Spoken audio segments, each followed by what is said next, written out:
வணக்கம். என்னோட சேனலுக்கு உங்கள் எல்லாரையும் வரவேற்கிறேன். நம்ம சேனலில் வியாழக்கிழமைகள் தோறும் மகாபெரியவரோட சச்சரிதத்திலிருந்து ஒரு அத்தியாயம் பார்த்துட்டு வந்துட்ருக்கோம். அதில் என்ன சம்பவம் இருக்குது அப்படிங்கிறத நான் உங்களோட பகிர்ந்துட்டு வந்துட்ருக்கேன். இதுவரையும் நாம் 43 அத்தியாயங்கள் பார்த்துருக்கோம். இன்றைக்கி வியாழக்கிழமை ஜூலை 24 44வது அத்தியாயத்தில் என்ன சம்பவம் அப்படிங்கிறத பார்க்கலாம் வாங்க. ஒரு சமயம் மகாபெரிவர் அப்போ காஞ்சிபுரத்தில் இருந்த சமயம். அப்போ காஞ்சிபுரத்தில் சுற்றி இருக்கும் இடங்களில் பல இடங்களில் சிவலிங்கங்கள் இருந்ததாம். அதாவது காஞ்சிபுரத்தை சுற்றி இருக்கிற சின்ன சின்ன கிராமங்களில் நிறைய இடத்துல எந்த விதமான பூஜை எதுவுமே இல்லாமல், ஒரு மேல்கூரை கூட இல்லாமல் நிறைய சிவலிங்கங்கள் இருந்ததாம். அதாவது சில இடத்துல வயலில் இருக்குமா, சில இடத்துல தோட்டத்தில் இருக்குமா, சில இடத்துல ரோடுகளில் ஓரமாக கூட இருக்குமா, சில இடத்துல ஏன் மயானங்களில் கூட சிவலிங்கம் இருக்குமா. எந்த விதமான பூஜையோ எதுவுமே கிடையாது, அதுக்கு அபிஷேகம் ஆராதனை எதுவுமே கிடையாதாம்.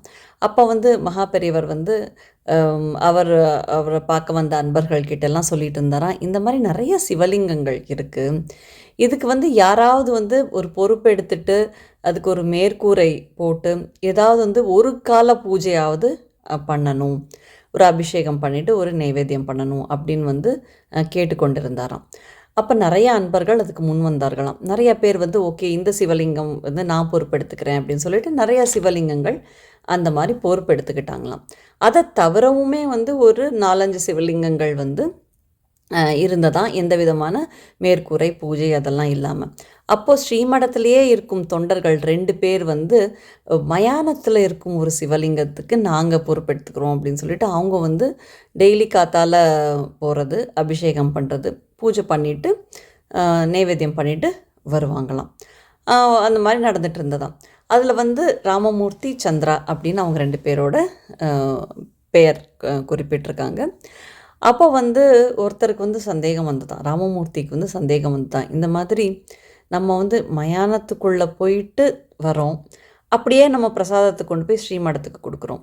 அப்போ நம்ம பிரசாதம் கொண்டு போய் கொடுக்கும்போது மயானத்துலேருந்து வரோம் இல்லையா, அதுக்காக நம்ம திரும்பியும் ஸ்நானம் பண்ணிவிட்டு, அதாவது நம்ம குளித்து விட்டு அப்புறம் தானே நம்ம மடத்துக்கு போகணும் அப்படின்னு. அதுக்கு இன்னொரு அன்பர் அந்த சந்திரா அப்படிங்கிறவர் சொன்னாராம், அப்படி இல்லையே, நம்ம மயானத்துக்கு எதுக்கு போகிறோம், சிவலிங்கத்துக்கு பூஜை பண்ணுறதுக்கு தானே நம்ம போகிறோம், நம்ம போய் அங்கே எந்த சடங்குகள்லாம் எதுவுமே கலந்துக்கிறது இல்லையா, அதனால் அது தேவையில்லை அப்படின்னு.